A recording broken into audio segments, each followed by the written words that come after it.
I am writing this under an appreciable mental strain, since by tonight I shall be no more.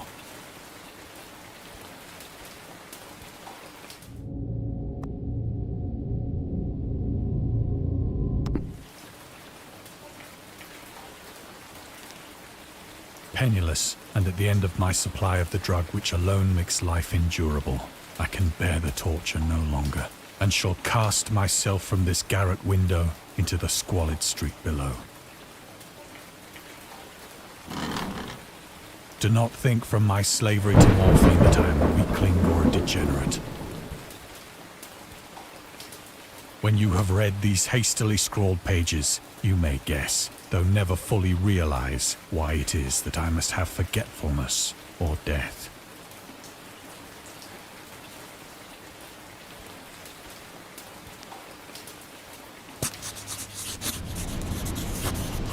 It was in one of the most open and least frequented parts of the broad Pacific that the packet of which I was supercargo fell a victim to the German sea raider.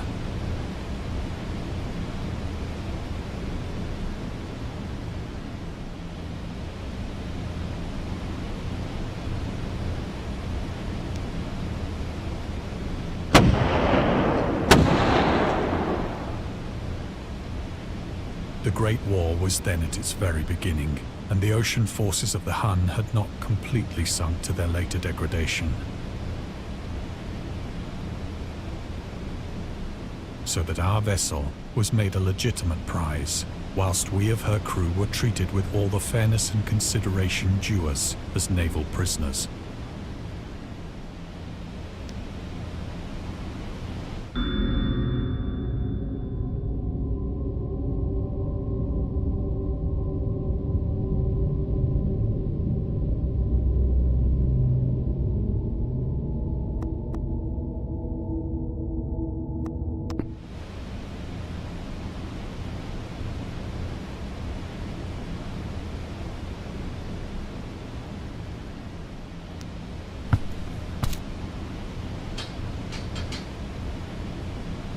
So liberal, indeed, was the discipline of our captors, that 5 days after we were taken, I managed to escape alone, in a small boat, with water and provisions for a good length of time.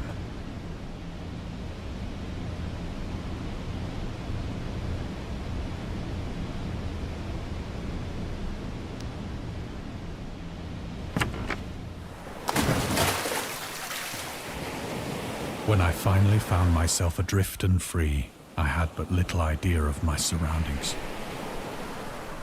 Never a competent navigator, I could only guess vaguely by the sun and stars that I was somewhat south of the equator.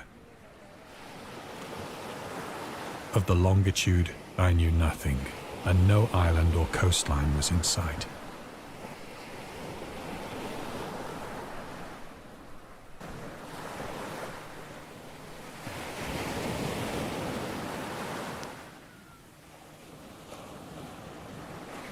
The weather kept fair, and for uncounted days I drifted aimlessly beneath the scorching sun, waiting either for some passing ship or to be cast on the shores of some habitable land.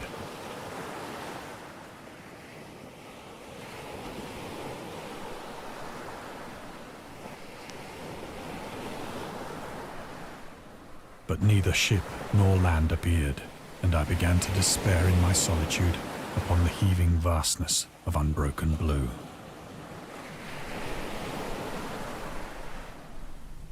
The change happened whilst I slept. Its details I shall never know. For my slumber, though troubled and dream-infested, was continuous.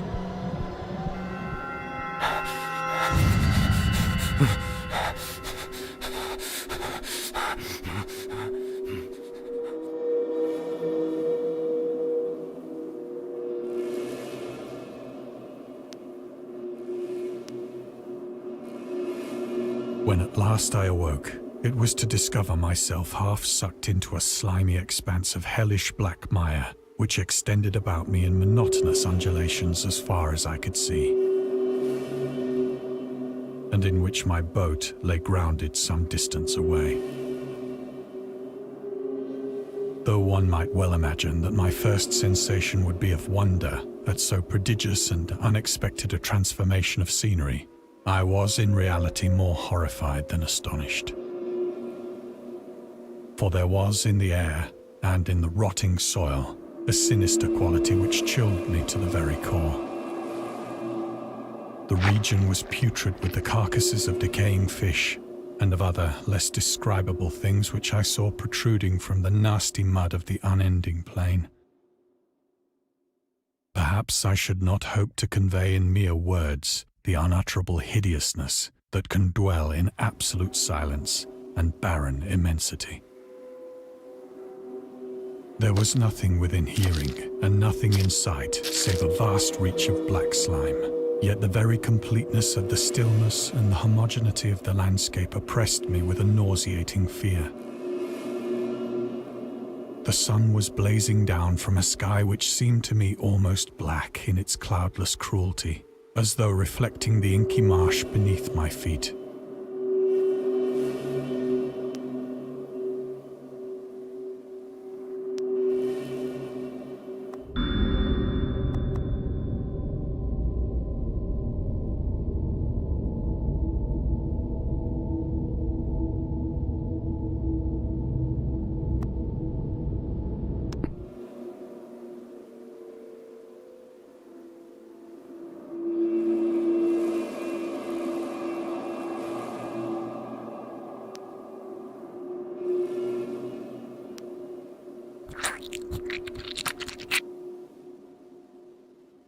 As I crawled into the stranded boat, I realized that only one theory could explain my position.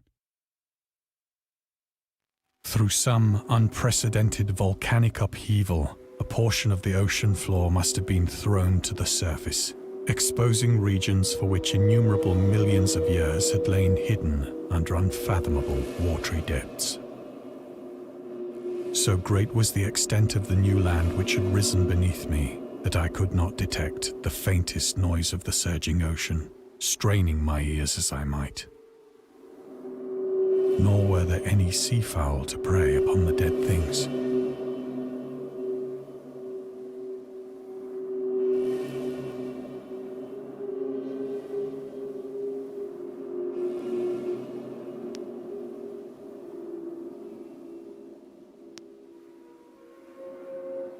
For several hours I sat thinking or brooding in the boat, which lay upon its side and afforded a slight shade as the sun moved across the heavens. As the day progressed, the ground lost some of its stickiness and seemed likely to dry sufficiently for traveling purposes in a short time.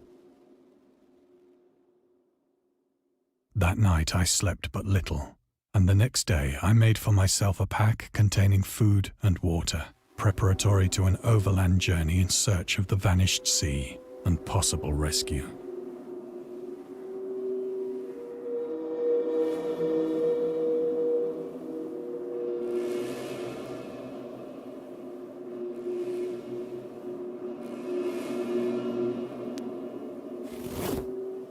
On the third morning, I found the soil dry enough to walk upon with ease.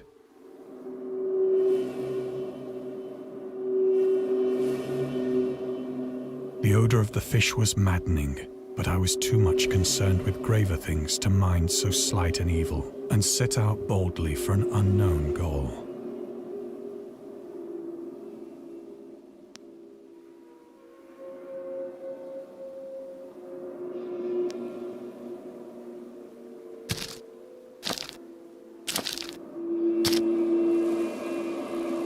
All day I forged steadily westward, guided by a faraway hummock which rose higher than any other elevation on the rolling desert.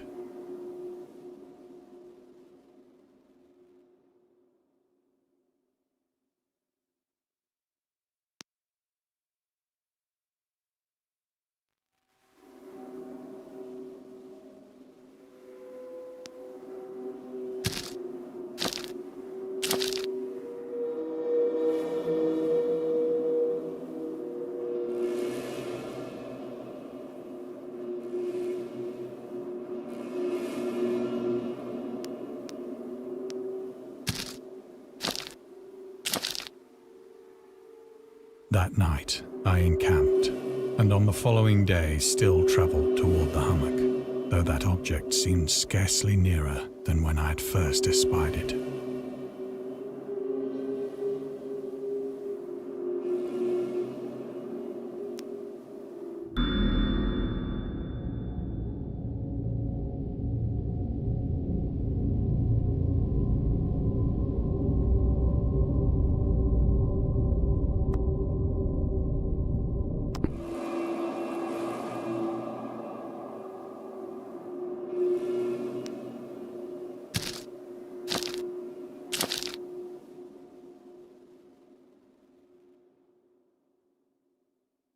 By the fourth evening, I attained the base of the mound, which turned out to be much higher than it had appeared from a distance.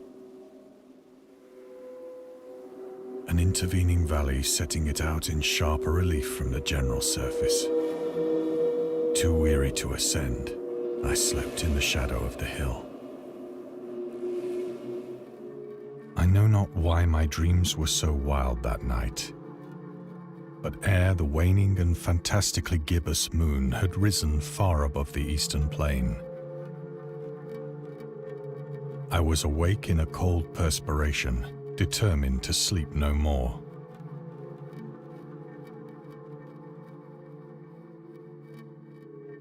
Such visions as I had experienced were too much for me to endure again. And in the glow of the moon I saw how unwise I had been to travel by day. Without the glare of the parching sun, my journey would have cost me less energy. Indeed, I now felt quite able to perform the ascent which had deterred me at sunset. Picking up my pack, I started for the crest of the eminence.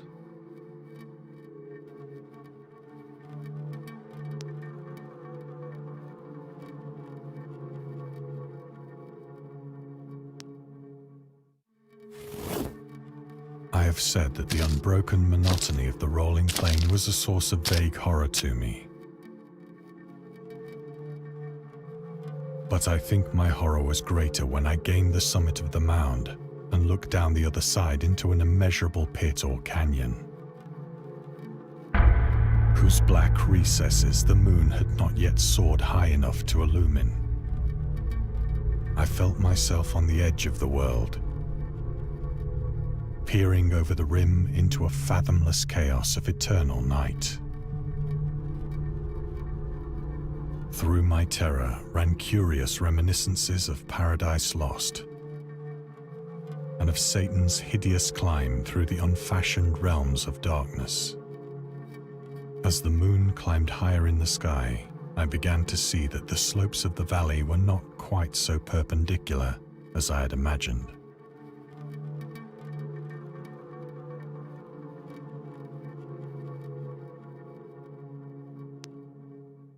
Ledges and outcroppings of rock afforded fairly easy footholds for a descent,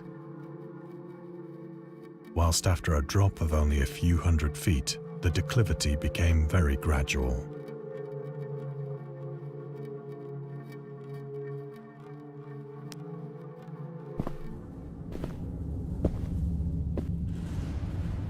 Urged on by an impulse which I cannot definitely analyze, I scrambled with difficulty down the rocks and stood on the gentler slope beneath, gazing into the Stygian deeps where no light had yet penetrated. All at once, my attention was captured by a vast and singular object on the opposite slope, which rose steeply about 100 yards ahead of me. An object that gleamed whitely in the newly bestowed rays of the ascending moon.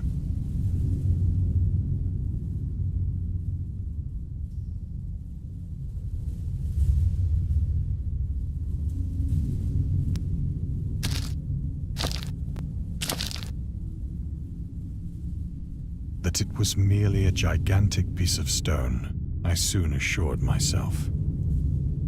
But I was conscious of a distinct impression that its contour and position were not altogether the work of nature.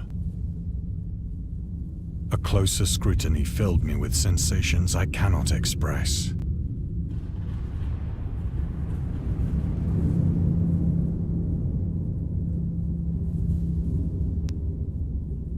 For despite its enormous magnitude and its position in an abyss which had yawned at the bottom of the sea since the world was young, I perceived beyond a doubt that the strange object was a well-shaped monolith, whose massive bulk had known the workmanship and perhaps the worship of living and thinking creatures. Dazed and frightened, yet not without a certain thrill of the scientist's or archaeologist's delight, I examined my surroundings more closely.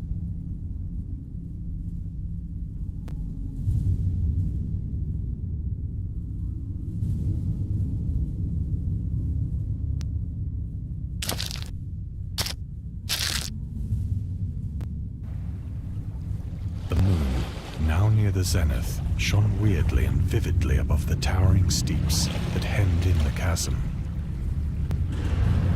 and revealed the fact that a far-flung body of water flowed at the bottom, winding out of sight in both directions and almost lapping my feet as I stood on the slope.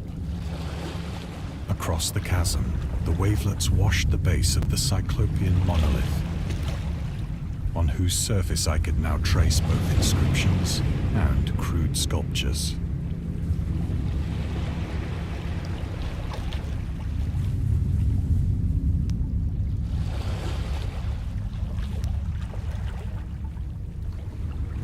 The writing was in a system of hieroglyphics unknown to me and unlike anything I'd ever seen in books,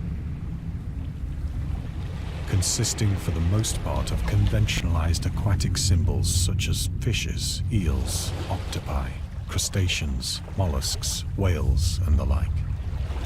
Several characters obviously represented marine things which are unknown to the modern world, but whose decomposing forms I had observed on the ocean-risen plain. It was the pictorial carving, however, that did most to hold me spellbound.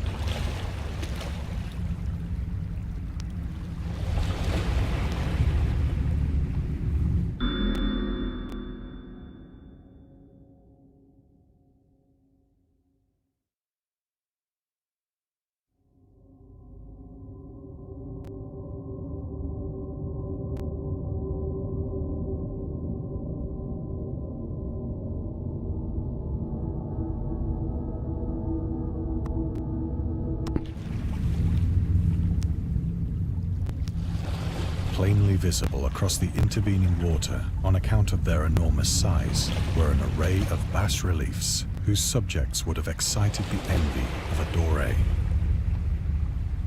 I think that these things were supposed to depict men, at least a certain sort of men, though the creatures were shown disporting like fishes in the waters of some marine grotto,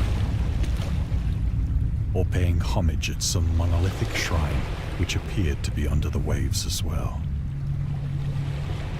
Of their faces and forms I dare not speak in detail, for the mere remembrance makes me grow faint. Grotesque beyond the imagination of a Poe or a Bulwer, they were damnably human in general outline, despite webbed hands and feet, shockingly wide and flabby lips, glassy, bulging eyes, and other features less pleasant to recall. Curiously enough, they seem to have been chiseled badly out of proportion with their scenic background. For one of the creatures was shown in the act of killing a whale, represented as but little larger than himself. I remarked, as I say, their grotesqueness and strange size, but in a moment decided that they were merely the imaginary gods of some primitive fishing or seafaring tribe. Some tribe whose last descendant had perished eras before the first ancestor of the Piltdown or Neanderthal man was born.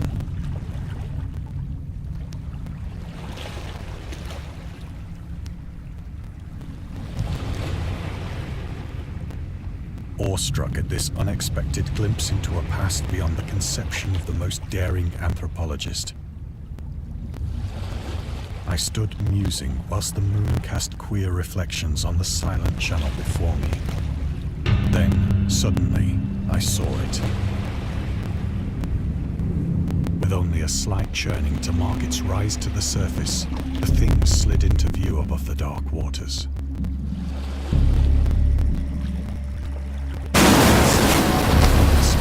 Loathsome, it darted like a stupendous monster of nightmares to the monolith,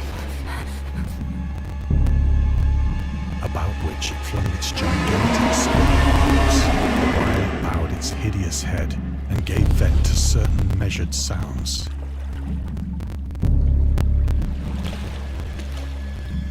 I think I went mad then. Of my frantic ascent of the sloping cliff and of my delirious journey back to the stranded boat, I remember little.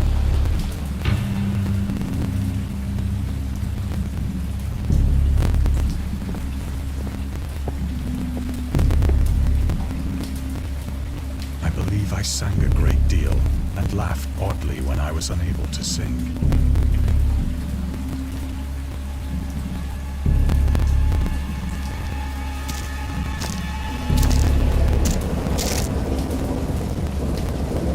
I have indistinct recollections of a great storm sometime after I reached the boat. At any rate, I know that I heard bells of thunder and other tones which nature utters only in her wildest moods.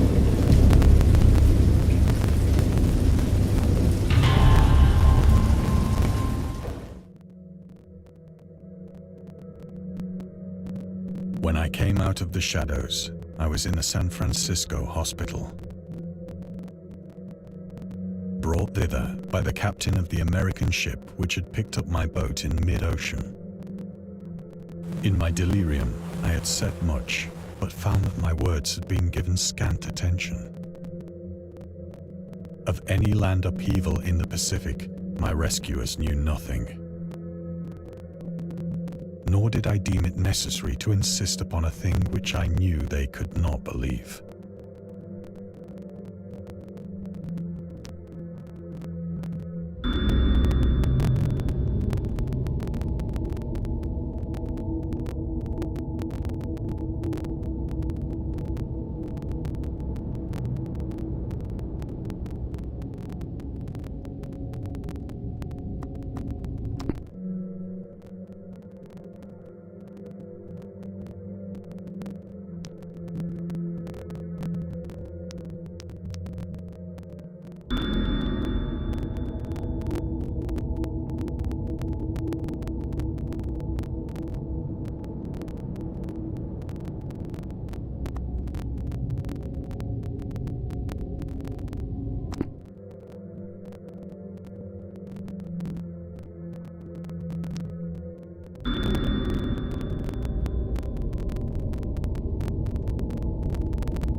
Once I sought out a celebrated ethnologist and amused him with peculiar questions regarding the ancient Philistine legend of Dagon, the fish god.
But soon perceiving that he was hopelessly conventional, I did not press my inquiries.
It is at night, especially when the moon is gibbous and waning, that I see the thing. I tried morphine, but the drug has given only transient surcease and has drawn me into its clutches as a hopeless slave. So now I am to end it all, having written a full account for the information or the contemptuous amusement of my fellow men.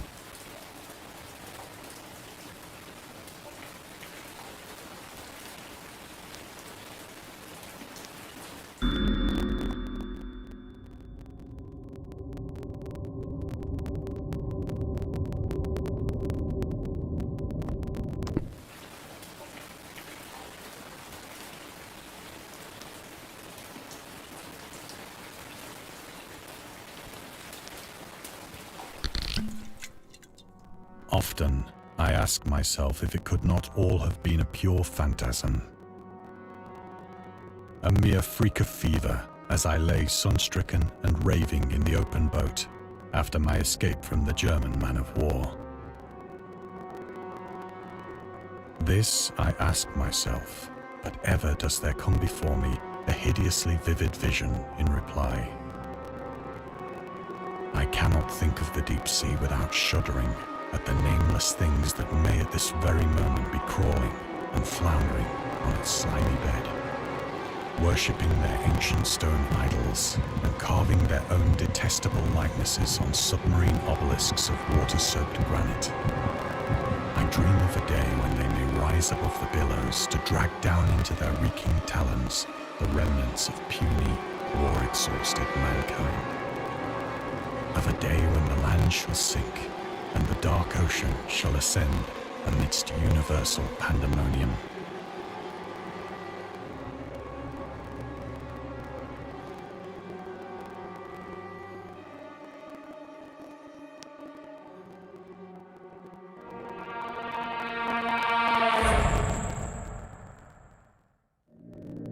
The end is near.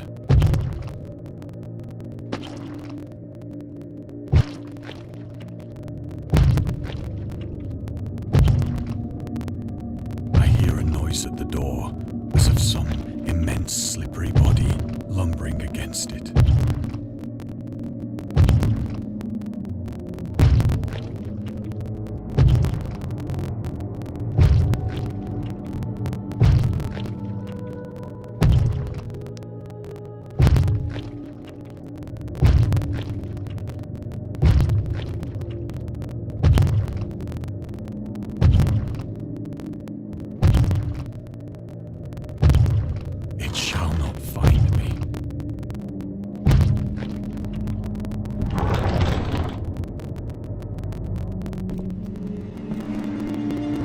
God, that hand!